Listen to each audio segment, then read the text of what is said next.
తాకట్లో ఉన్న మీ బంగారాన్ని విడిపించి ఆ రోజు ఆన్లైన్ రేటుకి కొంటాం. Sharma gold company.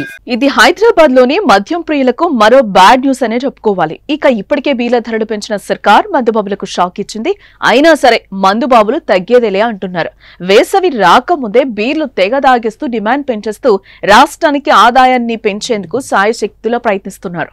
ఈ నేపథ్యంలో పోలీస్ శాఖ బ్యాడ్ న్యూస్ వినిపించింది. ఈ నెల 14వ తేదీన అంటే రేపు మద్యం దుకాణాలు మూసివేయాలని ఆదేశాలు జారీ చేసింది. 14వ తేదీన హోళీ పండుగ సందర్భంగా ఈ నిర్ణయం తీసుకున్నట్లుగా పోలీసులు అంటున్నారు. పండుగ నేపథ్యంలో 14వ తేదీన ఉదయం 6 గంటల నుంచి సాయంత్రం 6 గంటల వరకు వైన్ షాపులన్నీ బంద్ చేయాలని పోలీసులు ఆదేశించారు. ఈ సందర్భంగా పోలీసులు పలు కీలక సూచనలు, హెచ్చరికలు కూడా చేశారు.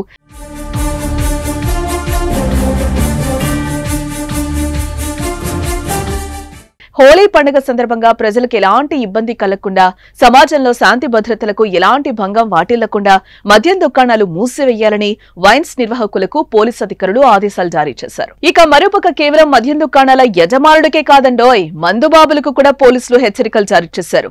హోళీ సంబరాల పేరుతో మద్యం సేవించి బహిరంగ ప్రదేశాల్లో గొడవలు సృష్టిస్తే కఠిన చర్యలు తీసుకుంటామని పోలీసులు హెచ్చరించారు. హోళీ వేడుకల్లో పాల్గొనేవారు ఇతరులకు ఇబ్బంది కలగకుండా పండుగను జరుపుకోవాలని సూచించారు.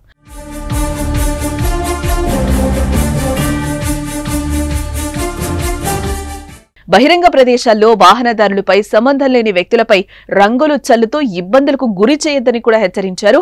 అయితే హోళీ పండుగ రోజున యువత రంగులు చల్లుకుంటూ తెగ ఎంజాయ్ చేస్తూ ఉంటారు.